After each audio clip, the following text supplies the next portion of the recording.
this time. Tonight, you're going to meet a wonderful young lady, Phyllis Lacca, who is the president of Masterpiece Advertising. Phyllis, pleasure to have you here with us, and thank you for being my guest. I think it's a pleasure to be here. Who is Phyllis Lacca? Who is Phyllis Lacca? I'm originally from Philadelphia.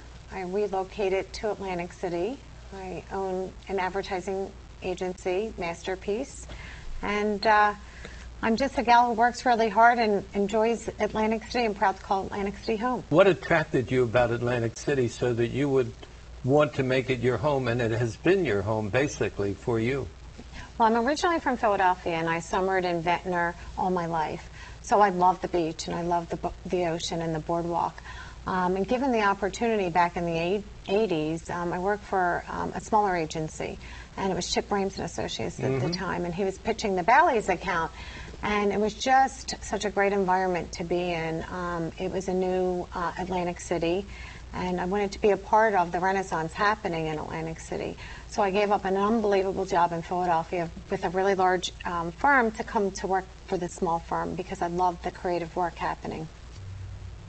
Phyllis, I understand you also worked for Bally. Yes, I did, back in the 80s. What was the difference in working for Chip Brames as an individual advertising agent as working for a casino? Well, what had happened was I started an in-house advertising agency, so it was having 10 different clients within under one roof. So I had sales and marketing and food and beverage and the spa. And it was just a wonderful time of my life. I was young and in my 20s, and it was a great opportunity that they awarded me. They didn't have an outside agency, so I became the agency of record for Bally's. That, therefore, gave you the opportunity that I see now, that you evolved into your own business where you can handle the diverse programs and products that people have for your advertisements. Exactly. And the beauty of working for Bally's, especially for Dick Gilman, he ran it, a casino like a business. So it was just really, it was all about business. At the beginning of the day, we would open, and we had a cash register, and we had so much money in that register. At the end of the day, we closed, and we did a great business. So it was a great learning experience for me at the time. And I got to meet brilliant, wonderful people like Christian Mari and Dorothy Atanasio, and some really, really talented people in the casino business. Don't forget my friend Charlie Tannenbaum. And, well, Charlie was my boss. Yeah. And, yeah, it was just, he owned the Tilton Theaters at the time and was into, he was Senior Vice President of Marketing, so. He did a good job. He did an amazing job. That was one of the nice things about working in the casino era, because you worked with people who were truly a little different from those in the other business, because this was an all-encompassing business. They were a city unto themselves, and many people didn't realize. How did it affect you? I learned many different businesses. So in addition to the casino business, I learned all about business. How do you build a spa? How do you build a hotel? We were in the process of bringing in additional 2,000 rooms at the time. So again, in addition to marketing, I learned many different businesses and actually sat in on meetings on a daily basis with the executive team. So it was a great time in my life. How did you select the advertising you would do for the casino, whether you would do it in New York, in Philadelphia, Washington? How was that done? Because in the beginning, Caesars, the first one we had, Billy Widener, who is such a big shot in this industry today, said, oh no, we don't want to advertise in Baltimore. We don't want to advertise in the Daily News. We want to be in Gentleman, GQ, and we want to be in all that. It was 3 weeks later, he called and said, hey, we want to advertise all over, because there was to be that specialized, we're the casino, we were up in the air. How did you learn that? Well, you know, again, I went to Moore College of Art, so I studied advertising. And decisions are based on your media and your inner and outer markets. So there was great decisions that needed to be made as to where to spend the money. So there was always strategy meetings. And back in the day, Charles Tannenbaum was, again, a businessman. We had to track every coupon that came in, whether it be a bus ad or for a coupon for food and beverage. So we had to prove that advertising was effective. So our media department did a great job at tracking, improving the results. If we didn't draw from a market, then we knew not to advertise in that market. During that period of time, you're living in Atlantic City now that became your home. Were you able to have social time? Because the casinos are very demanding. Your time, there's no such thing as working 5 8-hour days. No such thing. Explain that to people. Oh my God, I worked 60 to 70 hours a week, so I was passionate about my job, and so were the folks that worked with me. It just wasn't a job, it was a lifestyle. We would work, sometimes we did special events, or I had to travel to California for a photo shoot, or to New York for a TV commercial.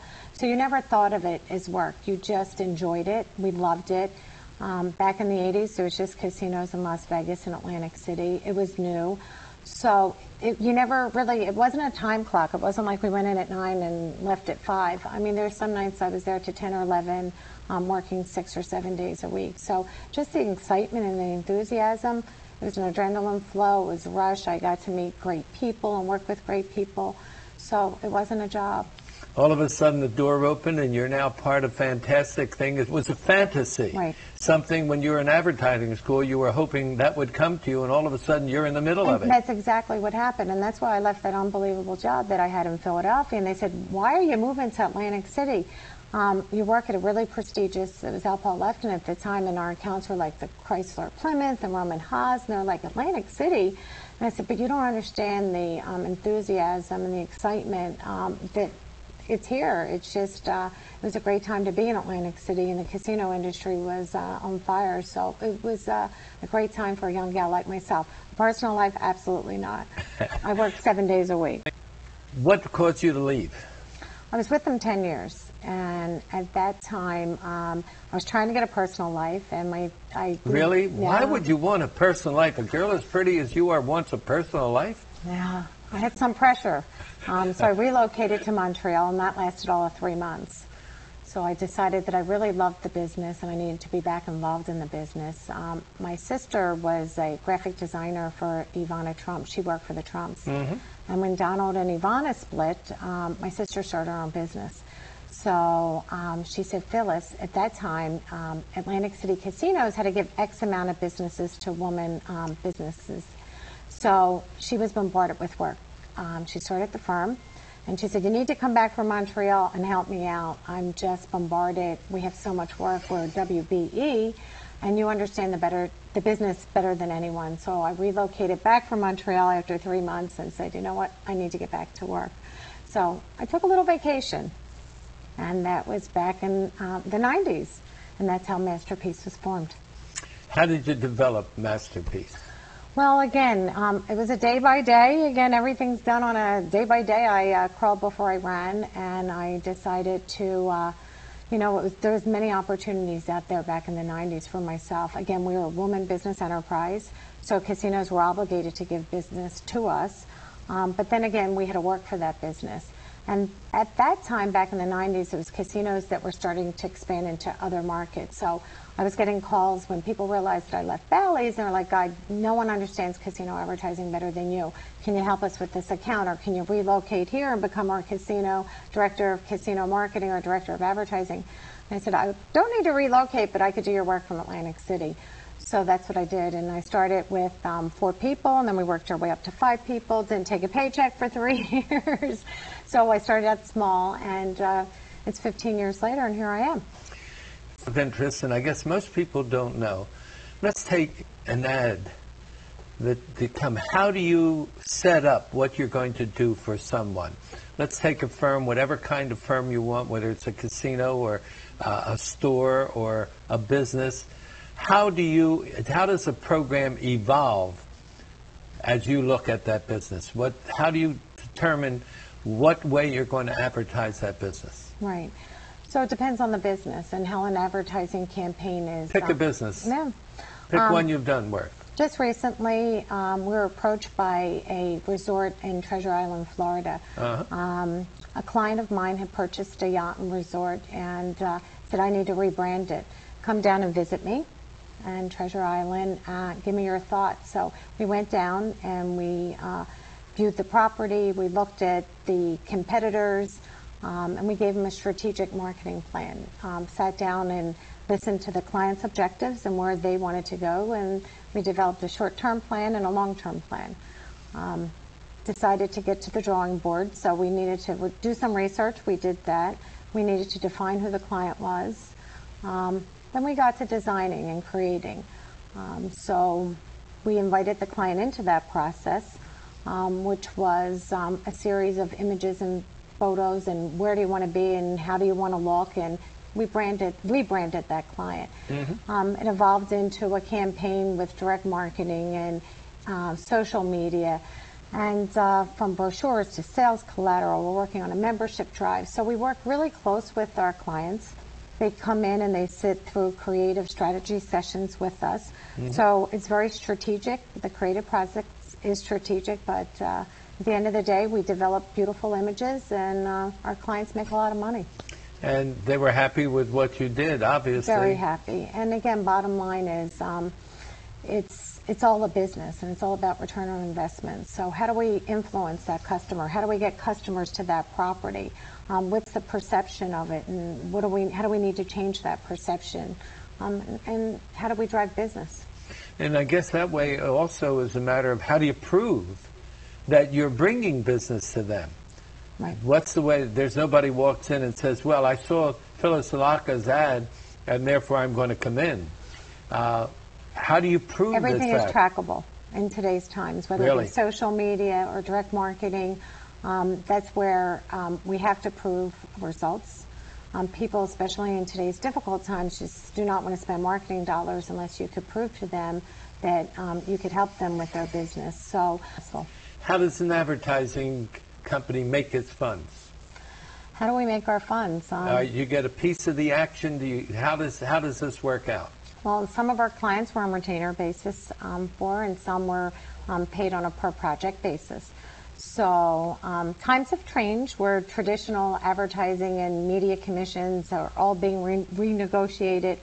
But I think it's a great time for a company like myself because we provide a lot of value to our clients. So rather than going to a New York agency or a Philadelphia agency or a very large agency that you pay huge amounts of dollars for and you really don't get that kind of attention, I could provide my client with a lot of value. They get senior level executives and at reasonable prices. So. Well, I can remember very well when I was at Caesars and they sent down one of the big agencies out of New York. They came down in a limousine. They are sitting there with their nose up in the air and, oh, we'll do this, we'll do that. And they came down. It just was awful. And I knew there were those in this area that could do this. So we hired. Right. We hired from the area and took people that have businesses here. And it's a sad thing, but that's some people that come in new to the city do not realize the quality of folks we have with your firm, with Chip's firm, with others that are here. The quality of business that is here that are able to aid and assist them. What do you tell somebody that is now listening to you and saying, well, should I consider getting in touch with Masterpiece to help my business? I have a small business. What could she do for me, or is this going to cost me a lot of money? No business is too small or too large. Okay. And I think that's really important because we do have some really, we have some huge clients. And when people look at our work, they say we can't afford you. And to me, that's a challenge, and that's a challenge that I would love to assist with because I think small business is important. We all are small and we all need to grow. And I think if we look at a long-term relationship, I could help their business grow. And the more successful they are, the more successful the relationship can be. So I wouldn't let that intimidate any of the small firms that are looking for even advice. I'd be more than happy to give that to them. What do you look for a firm that you might be able to help? Or what should they look for from you? How does that marriage come together? Okay. Well, we farm out a lot of work to many different companies. Like we just did a TV commercial. So I like to keep the producers local. I like to keep the business within our community. I don't need to go to New York to find talent. There's so much local talent here, whether it be models. And that was always my philosophy back from the 80s when I did work at Bally's. And I had all these firms from New York and California and Philadelphia coming to me saying, you know, why don't you use our models? And that'll be a great example. Wilhelmina, or the Ford agency. And I said, why should I spend my money with the Fords or Wilhelminas out of New York where they don't need my business? Where if I would send my business to McCullough, he could get me that same model from Ford or Wilhelmina, at a more cost-effective price, and I could help the local businesses. So I think that's really important for local people to realize there are some really talented people here. And I think what happens in the Atlantic City area, especially for the folks coming in from the outside, they always perceive the local folks as being local, and we're not local. I have national accounts. So again, look at the local people and support them. Now you're at the head of your company. You have a successful company doing very well. You have accounts all over the country. You have personal time available, or is it still the 60 to 70 hours a week? You know, it's still the 60 or 70 hours a Really? week. Even when I travel, people say, I vacation all the time. I was just in Palm Springs or Atlanta or Macau. And they're like, Phyllis, that's work. And I said, for me, I love my work again. So I'm really passionate about what I do. I have some great clients, Atlantis. So if I go to Paradise Island, is that so bad? I might have a business meeting or two, but I always tend to, try to get a little business in with a little pleasure. So if it was up to me, I'd work 7/24 because I love what I do. You like what you do that much? And you know what? And so the folks that work with me, again, that's my philosophy. If you don't love it, then why are you in this business? Let me take a little of your expertise. Atlantic City now, with this new concept that's coming out by the governor, hopefully in a not too distant future. What do you see that we need to do to promote Atlantic City? We need to join together and all play in the same sandbox. I know the mayor put together a strategic committee, but I think we really need to meet more often. Different groups of folks need to meet more often and make things happen. I don't like to talk about them. I want to get them done. So there's no one like myself. I live in Atlantic City. I work in Atlantic City. My offices are in Ocean Club. I have some real estate in Atlantic City. I want neighborhoods. I want art galleries. I want little coffee shops. I want to be able to walk 2 blocks and to be able to enjoy the city. I do. I walk the neighborhoods. I ride my bikes. So I think more people need to reinvest their time and energy into Atlantic City, the folks that live here and work here, and be supportive of all the local folks. Well, that's the interesting thing about it, that I love what you do, and I've seen you and heard you talk about it, is that it's a matter of taking the people within the community and start to promote it themselves. We have too many that are here, and I just went away and stayed at a hotel where they demanded good service from their employees. They called them ladies and gentlemen, Ritz-Carlton. They called them ladies and gentlemen. They demanded the best of service for people that are coming into them. And you sense it when you walk in and somebody walking down the hall and they say, "Good morning, sir." And you look, "Oh, that's nice." Rather than an employee just walking by without even looking at you, it's just missing. And Right. That's the thing that we need to work on. We're in the hospitality business, and people that travel can travel anywhere. Now that there's casinos everywhere, we have to make sure we provide that experience. So employees need to be happy. They need to love what they do and love where they work. Phyllis, it's been a pleasure having you, and I thank you very much for being here. Thank you, my pleasure. Thank you for letting our friends know a little about it, the advertising agency and Masterpiece. That's Phyllis's firm, and you're going to hear a lot more about them over the time